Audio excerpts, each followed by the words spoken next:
They call him the Grill Master. At least, he says they do, never clarifying who calls him that. But he's got the custom-printed apron to prove it, worn over his flannel shirt. It features orange flames over a black material, a skull with 2 spatulas crossed underneath it, and his assumed title emblazoned at the top. He's the Grill Master, and nobody can take that away from him. His barbecues are legendary, famous throughout the state, or at least known about by the other fathers living on the street, either because they've been to one before or witnessed the huge column of smoke billowing upwards from behind the house and blotting out the sunlight. Flames roar from the barbecue, beers are being chugged, kids are running around screaming, all under the scorching heat of the Florida sun. The Grill Master stands proudly at his station, smiling to himself in the knowledge that this could well be his most famous cookout of all. He's never hosted one this attended before. It's sure to make the neighbors forget about the divorce. One of the kids rushes over to him, wielding a blue and green water gun. Trouble. The Grill Master warns them not to spray near the fire, but the kid just giggles in response. It's all a game to them. They have no idea their reputation on the line. The Grill Master issues another warning, but the unruly child protests, whining that they just got this water gun at a yard sale and they haven't been able to shoot anyone yet. With a sigh, the Grill Master closes the lid of the barbecue, protecting the precious meat from the stream of water he's expecting to be fired any moment now. Sure enough, it streaks through the air and splashes him, seeping through his custom apron. The child is placated, and the Grill Master goes to wipe the water with his hand, only to feel an intense burn against his skin. He recoils, staring at his hand in horror as the skin begins to melt before his eyes. He tries desperately to pat himself dry, only for the searing pain to reach his chest as whatever the corrosive liquid is melts its way through the fabric and starts eating away at his flesh. Little does the Grill Master know, as he falls to the ground writhing in pain, something tiny is being carried through his bloodstream, wriggling its way into its new home. Him. A suburban summer barbecue that ended in chaos sounds like perfect folly for the SCP Foundation. It didn't take long for the Foundation's operatives to swarm the small Florida town, managing to stay undetected thanks to the wide-scale administering of amnestics on the local populace. None of the neighbors, nor any other local residents, ever remembered what had happened. The creature they'd seen and the unfortunate victim that had become its host were scrubbed from everyone's memories. Local hospital and employment records for the man were expunged, and what was left of an injured civilian was taken into Foundation custody, along with anything else from the scene of the incident that could serve as evidence. Foundation scientists immediately got to work examining the man, who was suffering badly from chemical burns. However, the researchers' focus was on trying to determine the exact point of origin of something that had manifested inside his body when he'd been sprayed. Some scattered suggestions arose about making an attempt to separate the two, to try and save the civilian's life from whatever had bonded itself to him. An assessment revealed that the man the creature was now seemingly using as a host was still alive, but rapidly losing brain and motor function. As a result, saving his life was deemed by the finance department to be an inadequate allocation of Foundation time and resources. Researchers at the Foundation were told to ignore the man's pleas for help and instead focus solely on the creature. It didn't take them long to determine the obvious, that whatever this organism was, it was unlike anything found on Earth. From closer testing and examination, it seemed that what had bonded with the human host was some kind of unidentifiable unicellular organism, which the Foundation scientists took to nicknaming Kelvin. They were able to take a closer look at Kelvin, discovering that the single-celled life form was largely comprised of an organometallic polymer and enamine chains. As well as being radically distinct from any life form native to Earth, Foundation researchers were baffled by how exactly this tiny organism had embedded itself in a human body, or more concerningly, why? Based on its structure and chemical composition, the unicellular creature didn't seem at all suited to survive in the conditions within a human being's body. The Foundation's top scientific minds were able to run a number of simulations to determine the perfect environment for housing an organism such as Kelvin would be a liquid solution of dissolved methanol, formaldehyde, and acetic acid, along with various salts. Of course, these chemicals all naturally occur within the human body. Methanol, also known as wood alcohol, is in fact present in a number of organisms, including animals and plants, as well as human beings. Fresh fruit and vegetables, some fermented beverages, and even diet sodas that contain aspartame are all good sources of methanol. Formaldehyde and acetic acid are both derived from methanol as well, and are commonly created via chemical reactions in order to be used as the base materials in products like acrylic plastics and synthetic fabrics, making all three of these chemicals present in clothing, adhesives, and paint, as well as within a human body. As part of the metabolic process, humans naturally produce around 1.5 ounces of formaldehyde, as well as acetic acid, which actually helps to metabolize certain fats and carbohydrates. However, while all the necessary chemicals and salts for Kelvin's survival were present in the body it was now living in, that didn't mean that the single-celled creature was necessarily suited to being inside a living host. For one, a human body is itself a more complex organism than a unicellular life form like Kelvin. As a result, the body's natural defense systems made it a dangerously hostile habitat for unexpected visitors. Human antibodies typically don't take kindly to intruders and will often attack foreign cellular bodies in order to protect vital organs and keep them functional. The same way that a human body protects itself from viruses was also defending the unwilling host against Kelvin.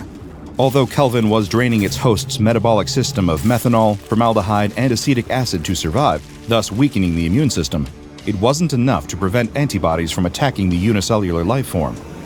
The longer the man was kept alive, the more antibodies he was producing, and these were eroding holes in the cell wall that protected Kelvin.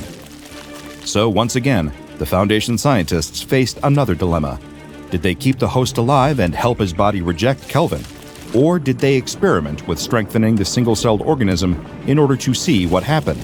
The decision was deferred from the research team up the chain of command. The finance department made the same case that the Foundation's resources were better spent on understanding this single-celled anomaly, but the ethics committee was quick to argue that the Foundation's job was to protect the public from anomalies. By letting Kelvin's human host die, they'd be abandoning their primary mandate. Eventually, the decision reached the O5 Council, who were alarmingly quick to sidestep the ethics committee's concerns and approve the research team to keep Kelvin alive and functional, no matter what it did to the host. So, following the orders of the council, researchers focused all their efforts on Kelvin. They were able to introduce and synthesize a solution containing all the necessary chemicals that the unicellular creature needed to survive, a cocktail of methanol, acetic acid, salts, and formaldehyde, which they then introduced to the host's bloodstream. Sure enough, this abundance of the chemicals it needed for nutrition only strengthened Kelvin, so much so that within days it was able to resist antibody attacks. The cell wall surrounding it was impenetrable, and the near-microscopic organism's mass started to rapidly increase, the more essential metabolic chemicals that it absorbed, both from the scientists feeding it and what little its host had left. Within weeks, Kelvin's host resembled a withered, desiccated zombie more closely than a living human being. Intravenous bags of synthetic metabolic chemicals were hooked up to his body, with Foundation personnel instructed to disregard his weak pleas for someone to help him. A few raised concerns whenever his heart rate lowered to the point he had almost flatlined, but this only ever resulted in an electrical jolt that jump-started his regular heartbeat. All the while, Kelvin was being fed. Scientists had been observing the unicellular life form through specialized microscopes, meaning they hadn't noticed the change right away. Focusing in on the same spot soon became akin to staring at a singular drop in an ocean. Taking X-rays of the host suddenly showed a dark mass spreading out within their chest cavity. It was clear that Kelvin had undergone something of a growth spurt. Where it had started as a single cell, since the Foundation had started nurturing it, Kelvin had begun producing its own mass within the human host. Before long, it was substantially bigger, so much so that it was observable without the equipment needed before. However, some of the scientists weren't exactly put at ease when they noticed alien twitches coming from beneath the host's skin. It quickly became apparent, even to those who hadn't seen the X-ray images, that Kelvin had changed in shape as well as size. The creature seemed to have fit itself within its host's chest cavity, but the more rapidly it grew, the more it posed a risk of becoming too big to stay inside the unfortunate human. 3 appendages, thought to be arms or legs, were curled up right over where the man's stomach should have been displacing his organs. The rest of Kelvin's newly grown form seemed to vaguely resemble a sunfish, one of the largest vertebrate fish in the world. Further scans revealed that Kelvin's increased size meant the creature was also developing its own set of internal organs and bones, almost like an embryo, rather than the single cell it had started out as. The Foundation might not have known exactly what kind of creature Kelvin was, or indeed where it had even come from in the first place, had it not been for an emergency incident that took place in one of their facilities.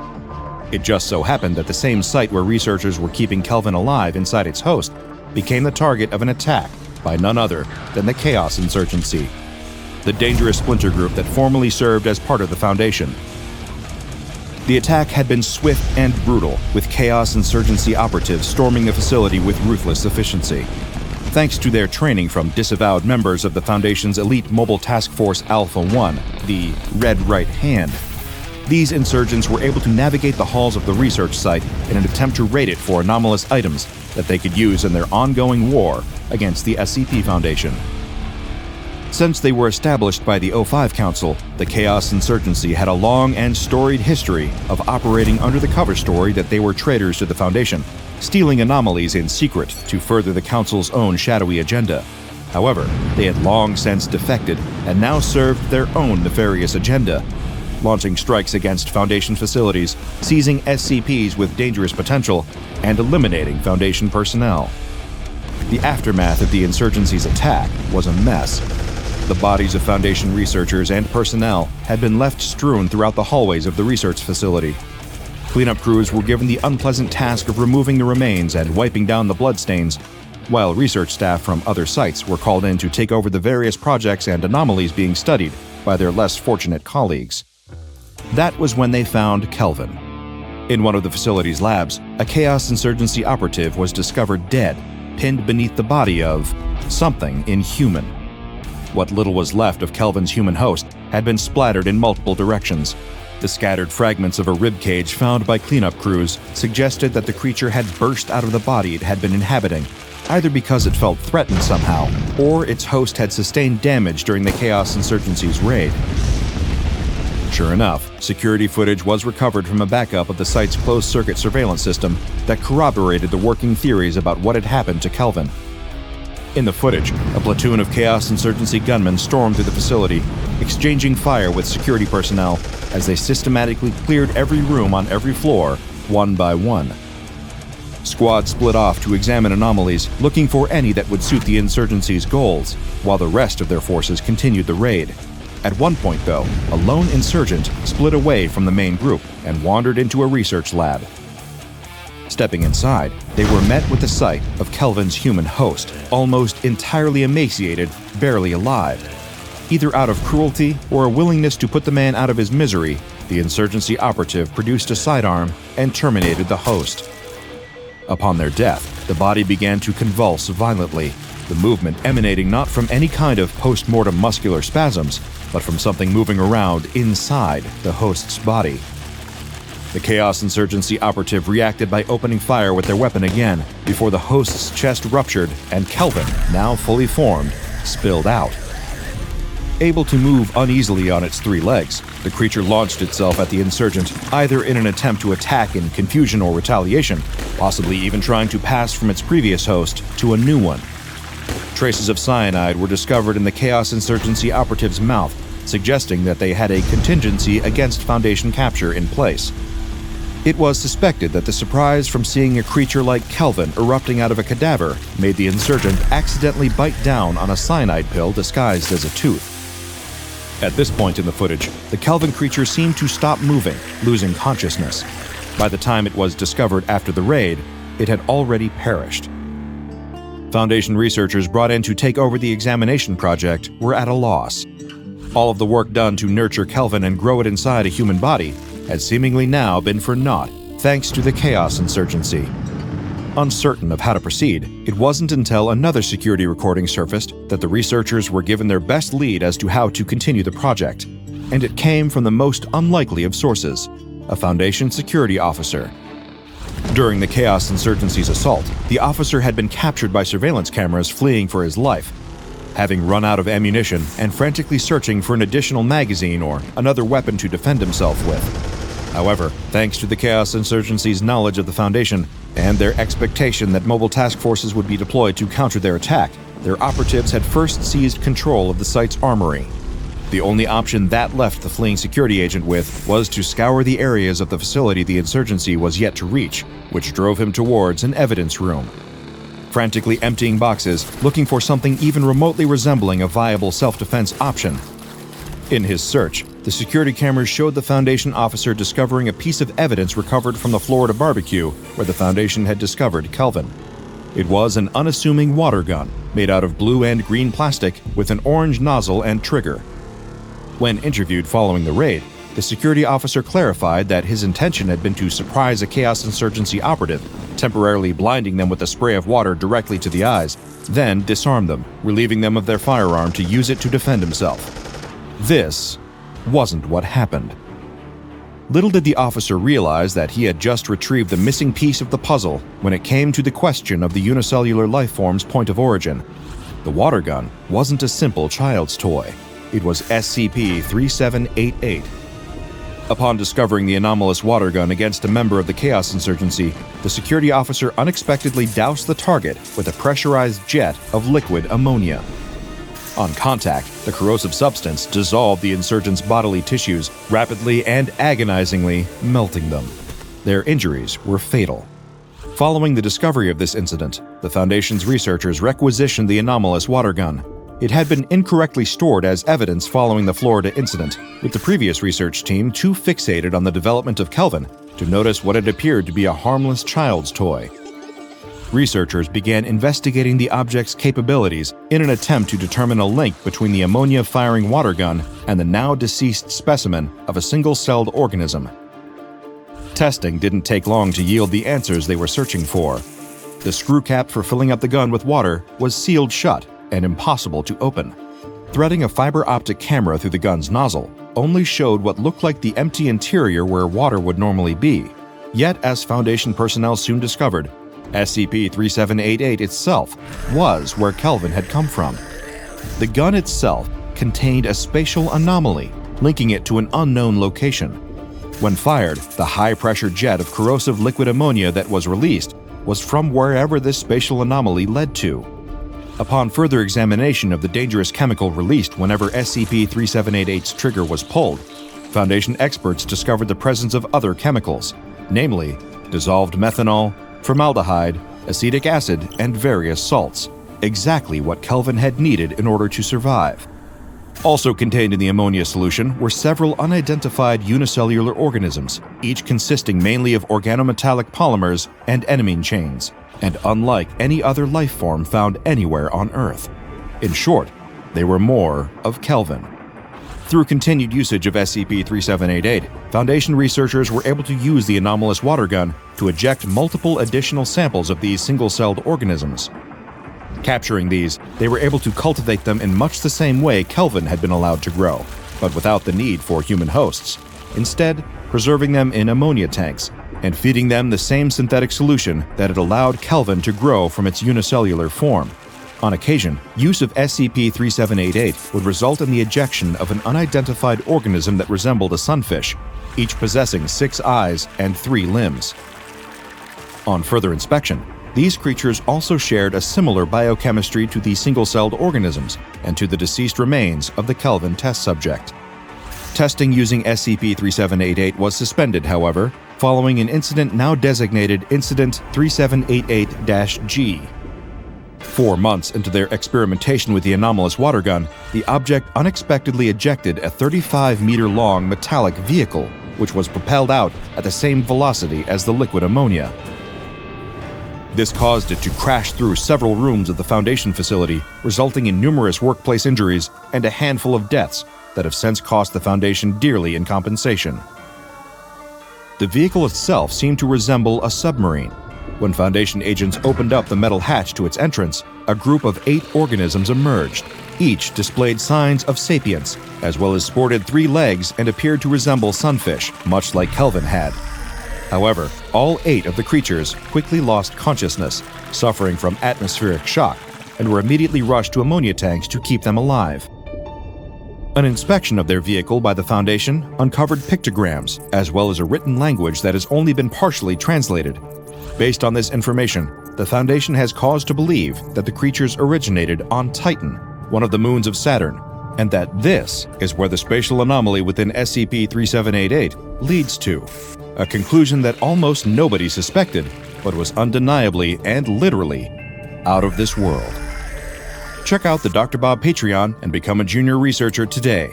Now go and watch another entry from the files of DrBob, like SCP-3852, More Bodies in the Water, Small Town Justice.